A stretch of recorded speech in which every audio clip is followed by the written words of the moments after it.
बघा मुलांनो, आज आपण एक नवीन खेळ खेळणार आहोत। या खेळामध्ये मी प्रत्येक मुलाला एक प्रश्न विचारणार आहे आणि तुम्ही उत्तर सांगताना स या अक्षरापासून सुरू होणारा शब्द सांगायचा आहे। लक्षात आलं? हो। चला सुरू करूया।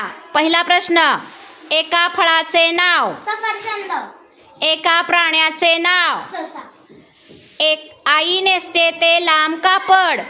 साडी। एका वाराचे नाव। सोंगा।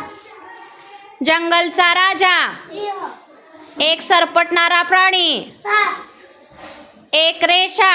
सरळ रेषा। कठीण नसणारे। सोपे। एक अंक। 6। धान्य पाकडण्यासाठी वापरतात ते। सूप। पहिली स्त्री शिक्षिका। सावित्रीबाई फुले। पिकनिक। सहल। रात्री झोपेत पडते ते। स्वप्न। एक गोड पदार्थ। साखर। चांगले विचार। सुविचार। सर्वांनी मिळून म्हणायचे गीत।